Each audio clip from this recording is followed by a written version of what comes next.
What is Neil working on? What's happening next for Naughty Dog in terms of a new IP? What comes after The Last of Us?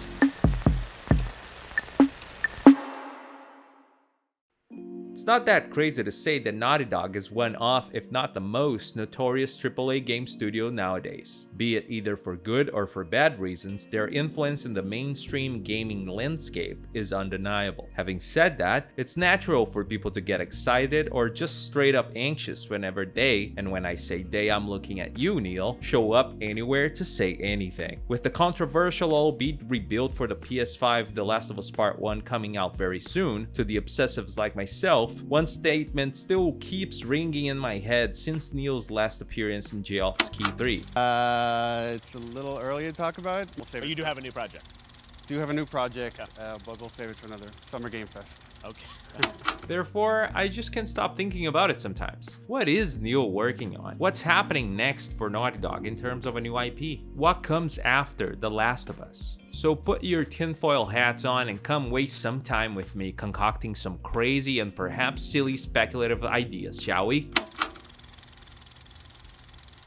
Why don't we get the obvious choices out of the way first? Neil and the dogs could very well be working either on The Last of Us Part 3, Uncharted 5, or maybe even revisiting their beloved Jak and Daxter heroes. Honestly, we all know that they could very well do whatever they want at this point. As much as I love The Last of Us like the shield that I am, I really do hope we get a part 3 for this franchise, but just like the other two. At the tail end of a generation, closing it off with a seismic fucking nuke of a narrative-driven single-player game. Let people digest whatever part 1 is gonna end up being, which in my opinion could either break the community or make it come together again over something they love, or neither. Let the people who still dislike part 2 for whatever reason after it disappointed their expectations or something, let them forget all about that, let that dust finally and eventually settle, especially given how toxic the launch for that game was. I'm all for it when it comes to them finishing off that trilogy, by the way, tying the loose ends of the overarching story between Joel, Ellie, Abby, and Lev. I personally think there's a whole game there to be made, perhaps about how Abby is trying to recover from the trauma of not only almost dying twice in her weakest of spots, but also getting over the fact that the person that freed and almost killed her twice was also the person responsible for the death of everyone she once knew. Oh, and lest we forget, there's also rejoining or not the Fireflies with Lev, which on its own can be tricky as f***.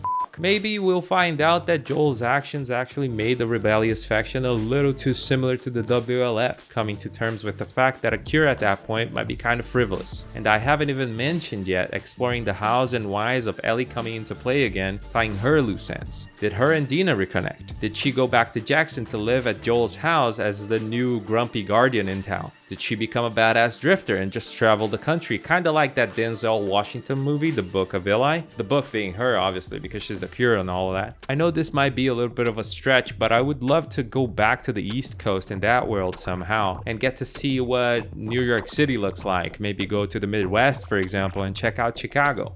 The justification for this trip could even be the fact that maybe the new Fireflies got wind that Ellie's still alive, and very much like in part 2, where we hunted the wolves, the predator became the prey and Ellie is now the hunted. I'm just spitballing here, but if a part 3 ever comes to be, it's also high time we found some new immune people around and throw them into the mix, you know? Even if they are very scarce. Maybe this kind of coincidence would very much trigger whoever felt like it was too much of a coincidence for Abby to run into Joel and Tommy on patrol in the first place, but oh well, I want to see it. Now, as for Uncharted, I really hope they don't make any more, kinda. Don't get me wrong, I love those games, but I don't know, you know, like, there's only so much in an Indiana Jones knockoff cow that you can really milk. So, yeah, I'm not really interested. Unless Uncharted 5 comes around just so that Naughty Dog can finally tie its franchises together, and by the end of Drake's daughter's adventure, we find out that her journey led to the Cordyceps fungo outbreak that kickstarts The Last of Us. You're welcome, Naughty Dog. That was on a house. Hire me. Now, as for Jak and Daxter, I really can't speak for it since I never really played those games. Maybe it's time that I did. But what I do know is that a new entry of the series was reportedly in development inside of the studio before Uncharted really came together, betting on a more realistic approach to the look of the very cartoonish franchise. I'd be down for a soft reboot of sorts. I mean, look at God of War and where it's at now. You never know, it could work. So in the beginning of 2021, a concept artist whose name I refuse to butcher on video posted these images here titled Women of the North on ArtStation, along with a caption, inspiration for a new game. You know what I'm talking about, wink emoji. So for a more conspiracy theory kind of option, maybe Naughty Dog could be secretly developing a fantasy/medieval game with a bit more of a balanced tone. I just think that a more intricate action RPG from them could be something else. I haven't played Elden Ring yet, mostly because I like to enjoy games rather than have them be another source of stress, but hot damn did I love a game like Witcher 3. I remember coming into it completely blind from the books and the previous games, and it still blew me away. Surely enough, it almost pushed my PS4 into hyperdrive every time I jumped in, but oh my, I really miss playing that game. Including a bit more of flourishing and finagling when it comes to character upgrades and customization could steer a little bit away from what Naughty Dog is primarily known for, but they have been making it extremely clear that they are growing as a studio, so perhaps they could do it without crushing that crunch, you know? Hopefully. Also, if it's a new IP, they might as well bring something new or at least different to the canine formula we all know and love. Naughty Dog games are so incredibly well done in so many fronts that sometimes it's very easy to forget that there's a lot of video gamey things that they haven't really experimented with yet, or that they should maybe improve upon. When it comes to gameplay, I'm gonna sound like a broken record in this channel, but God of War obviously comes to mind, at least when it comes to hand-to-hand combat and throwables, you know? But hey, titles like The Witcher 3 and Kena Bridge of Spirits could very well serve as an example for a third-person combat system based on melee and magic shooting combat. This game flew so low under the radar that it almost feels criminal sometimes, oh my god. But since a heavy narrative hand is the norm with the California studio, a fantasy medieval game could lend itself so well to the kind of story that they like to tell. Something akin to the first half of Game of Thrones when it comes to gritty, grounded, and yet magic-infused storytelling. They could totally create their own universe with its own set of rules, a curveball, kinda like what The Last of Us ended up being back in the 2010s. You never know. Speaking of curveballs,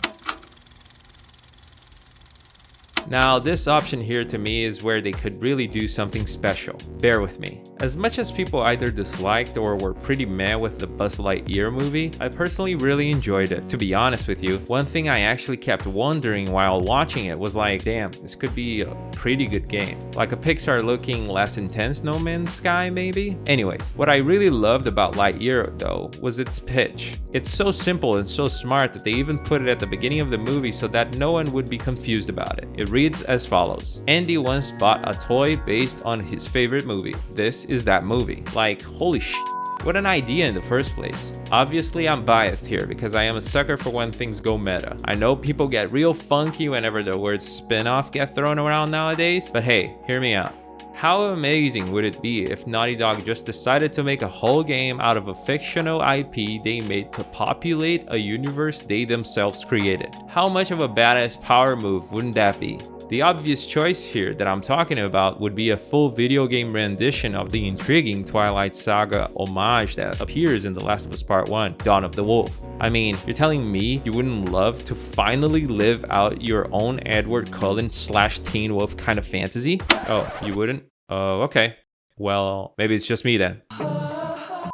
Anyways, jokes aside, I think Naughty Dog could score a home run by doing a sci-fi superhero game based on Savage Starlight as their new next big IP. They're big enough that there's no real need for them to stand on the shoulders of giant franchises like X-Men, Avengers, or even Star Wars. The foundations of it are basically ready to go, all stemming from collectibles they've established pretty extensively in both Part 1 and Part 2. The plot synopsis of the comics you find in Part 1 sounds amazing on its own. It reads, set in the year 2186, the plot of Savage Starlight centers around Dr. Daniela Starr's adventures in space. She discovers a method of traveling faster than light via a jump drive, and soon finds that a group of hostile extraterrestrials known as the Travelers are threatening mankind. mind. There you go. Plot, check.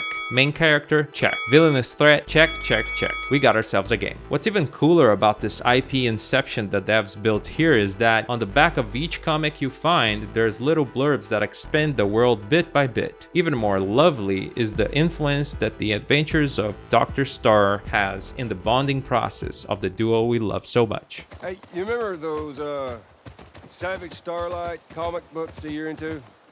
Yeah? Tommy and I found some when we were moving through at school the other day. Did you like them? Well, you know what? It's not really my cup of tea, but Dr. Daniela Starr, I mean, she's pretty... She's a savage.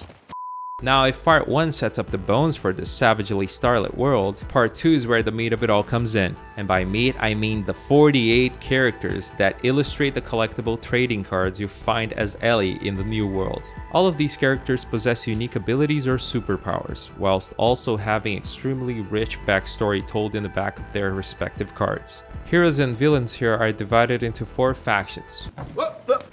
But we also have some neutral characters in the mix to make things even more interesting. The Future Alliance and the Society of Champions make up for the good side, whereas the New Dogs and Spark, which sounds a lot like Vought Enterprises by the way, make up for the bad side. Honestly, I feel like having a fun superhero game with the story vibing to the likes of The Boys or Invincible would be just crazy. Besides The Last of Us, my favorite games are the ones from the Infamous series, just because of how fresh their take on superpowers felt at the time. However, I do feel as if Sucker Punch dropped the ball story-wise on the last game, Second Son, where the stakes were never really that high. If you've played through the bad ending of Infamous 2, you might understand what I'm talking about. What I love the most in The Boys, and mostly in Invincible, is how raw and transparent they deal with the extremely realistic idea that superpowered people would most likely be assholes. And I can't really think of another studio that could translate cruelty with a touch of light humor better than Naughty Dog. So there you go. These were my tone-deaf takes on what Naughty Dog and Neil might be cooking in their Gamer Meth trailer. Let me know what you think in the comments. Let me know of any ideas you have for their next big IP. And if you've made it this far into the video, I deeply appreciate you. Stay weird, stay sane, stay hydrated, and I'll catch you in the next one.